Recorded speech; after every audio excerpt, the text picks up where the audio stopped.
la une de l'actualité, l'ancien président ivoirien Henri Konan Bédié a annoncé ce lundi avoir été élu candidat du Parti démocratique de Côte d'Ivoire PDCI pour la présidentielle d'octobre prochain.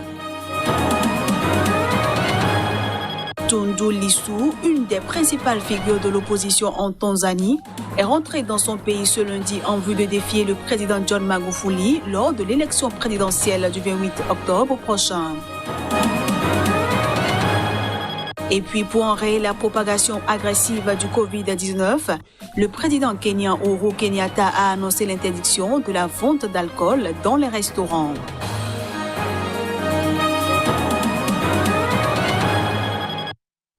Voilà pour le sommaire. Bienvenue à tous. On démarre cette édition par le Bénin où le vice-président du Forum des anciens chefs d'État et de gouvernement d'Afrique, Nicéphore Soglo, a reçu à son domicile l'ancien président de la République fédérale du Nigeria, Olusegun Obasanjo. Au menu des échanges marqués par la présence de l'ex-président béninois Thomas Boniyahi, la question de la relance de l'intégration africaine. Suivons à présent la substance de la déclaration officielle avec Nicéphore Soglo. Il est temps maintenant qu'on sache exactement quel est notre ennemi. Il faut que le quadrilatère, on peut dire Nigeria, Ghana, Dahomey, Togo plus Niger, soit le socle de la CEDEAO. Parce que nous sommes la même famille. Sans union, nous n'avons aucune chance. Et nous allons vers la terre promise. Mais il faut un minimum de choses. On a une armée, on a une monnaie, on a également une marine, parce qu'il y a des gens qui viennent piller nos richesses. Alors là, ils tuent tout. Et avoir des armes. Si on a la bombe atomique, regardez le petit qui est joufflu de Corée du Nord. Mais il a dit à Trump, si je bombarde atomiquement n'importe quel... Tu te dis, mon cher ami, est-ce qu'on peut prendre le thé à Singapour? On ne le respecte pas. Toi, tu respectes. C'est ça que nous voulons. Et surtout transformer sur place nos richesses. Regardez ce qu'ils font depuis le temps. Comment dire, en République démocratique de Congo. Pourquoi ils ont fait la guerre ici, la guerre par là? Ça permet de continuer parce que la République démocratique a la moitié du cobalt du monde. Et avec la moitié du cobalt, c'est ça qui rentre dans les tablettes qu'on voit et tout ça. Et les gens qui sont milliardaires, les plus riches du monde, ont intérêt à ce que, au fond, ces gens soient là-bas. En Côte d'Ivoire, l'ex-chef d'État Henri Konan Bédié a annoncé ce lundi avoir été élu candidat du Parti démocratique de Côte d'Ivoire PDCI pour la présidentielle d'octobre prochain avec 99,7% des suffrages et ce, à l'issue d'une convention du parti d'opposition.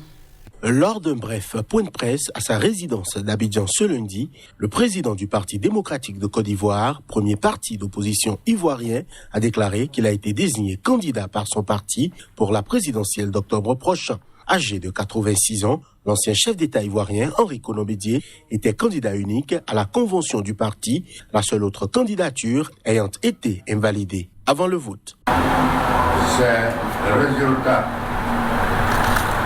Mais en évidence un taux de participation de 94,08% et mon élection avec un score de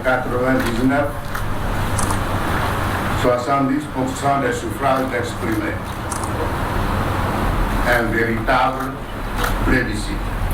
La joie qui m'anime ce jour est immense. Je me sens heureux et fier d'avoir été élu comme candidat du PDCI-RDA à l'élection présidentielle du 31 octobre 2020. Au pouvoir de 1993 à 1999, Henri Konan Bédié avait été renversé par un putsch militaire, le premier de l'histoire de la Côte d'Ivoire. Sa candidature à l'élection présidentielle de 2000 avait été invalidée. En 2010, il était arrivé troisième. En se présentant de nouveau à la magistrature suprême, il affirme remplir une mission de salut public pour restaurer la Côte d'Ivoire. Une des principales figures de l'opposition en Tanzanie, Tundu Lissu, est rentrée dans son pays ce lundi en vue de défier le président John Magufuli lors de l'élection présidentielle du 28 octobre prochain. Il revient en Tanzanie après 3 ans d'exil. Issu des rangs du principal parti d'opposition, Chadema, Tundu Lissu, qui a échappé à une tentative de meurtre en 2017, est rentré en Tanzanie ce lundi. Il a été salué à l'aéroport international de Dar es Salaam par des centaines de partisans enthousiastes. Nous remercions Dieu pour le retour de notre frère, de notre camarade. Il pourrait être notre prochain président, Tundu Lissu. C'est pourquoi vous nous voyez tous ici, attendant le retour de ce héros. Nous disons qu'il est un héros parce qu'il est un survivant. C'est un survivant de 16 balles qui lui ont directement frappé le corps. Certains disent qu'il est un miracle vivant, alors nous attendons le miracle vivant. Nous sommes donc très heureux et c'est pourquoi il y a beaucoup de gens ici qui l'attendent. Tout en expliquant que l'opposition, en particulier son parti, notamment, avait connu l'enfer ces 5 dernières années. Depuis l'arrivée au pouvoir du président Magufuli, fin 2015, il a indiqué qu'il rentrait à la maison pour se battre pour la présidence. Lors des prochaines élections, on attend beaucoup de concurrence, car il est l'un des membres les plus forts de l'opposition. Je suis donc très heureuse qu'il soit ici et qu'il se présente à la présidentielle. La Tanzanie doit organiser des élections générales le 28 octobre prochain. Les États-Unis ont accusé le pouvoir en place de chercher à étouffer les normes démocratiques par une série d'arrestations dans les rangs de l'opposition.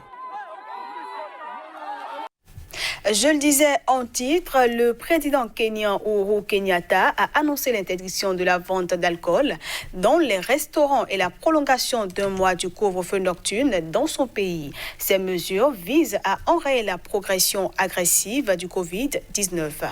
Avec 18 000 cas de Covid-19 à ce jour, le nombre de contaminations a plus que doublé en 3 semaines au Kenya. Face à cette situation, le président Uhuru Kenyatta a dans un discours empreint de gravité vilipendé certains Kenyans pour leur comportement irresponsable.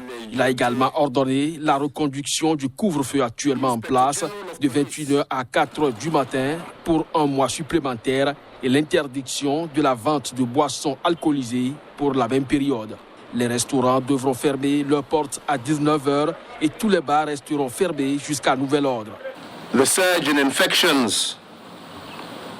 La recrudescence des infections s'est poursuivie au cours des 21 derniers jours et dans certaines régions en particulier dans notre capitale Nairobi. Elle s'est fortement accélérée. This has accelerated sharply. And our meeting's greatest concern.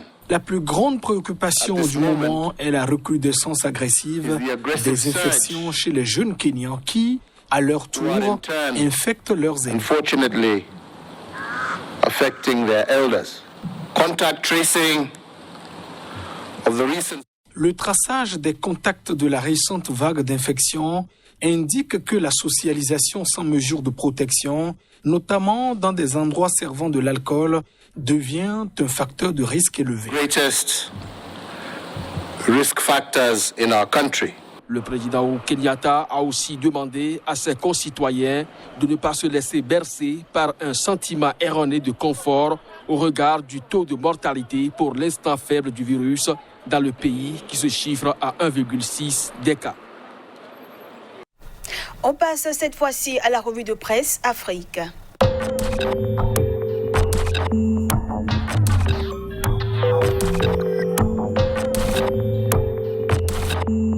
Bonjour à toutes et à tous. La voix originale de la Côte d'Ivoire lève le rideau sur cette revue de presse Afrique. Candidature à la présidentielle, la direction du FPI d'accord pour Gbagbo. En face, L'essor transcrit les propos du porte-parole adjoint du RHDP sur TV5. La candidature de Ouattara serait la première de la Troisième République. Pendant ce temps, le sursaut nous informe des grosses interrogations sur la candidature de Bédié. Quant à l'héritage, il s'intéresse aussi à l'organisation de la présidentielle. Pourquoi le PDCI décide d'intégrer enfin la CEI? Puis le Nouveau Courrier affiche à sa une CEI, rencontre de vérité, gouvernement chancellerie aujourd'hui. Le Jour Plus nous propose soutien à la candidature de Ouattara. Ahmed Bakayoko tue toutes les rumeurs.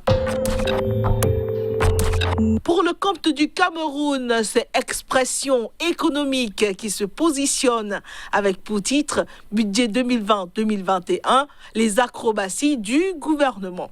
Mutation se penche sur le fonds spécial Covid-19 et écrit « Le Consup et la Chambre des comptes se disputent l'audit ». Le Messager parle de la braderie des terres, la vallée d'une thème sur pied de guerre. Du côté du Sénégal, Vox Populi préfère se concentrer sur l'évolution de la Covid-19 à la veille de la Tabaski. Le Sénégal, presque à 10 000 cas et 200 morts. Résilience à la Covid-19, nous écrit l'Ast. Macky Sall alloue 1 milliard aux écoles privées. L'exclusif va sur tout autre terrain pour aborder l'application de la nouvelle loi sur le plastique, le plan de guerre du ministre AKS. Le Témoin nous apprend que les militaires sont prêts à assaillir les grilles du palais pour le complément dans ce journal, certainement. Et Rioumi nous plonge dans le monde du maraboutage et de l'envoûtement au Sénégal, dans l'univers des forceurs d'amour.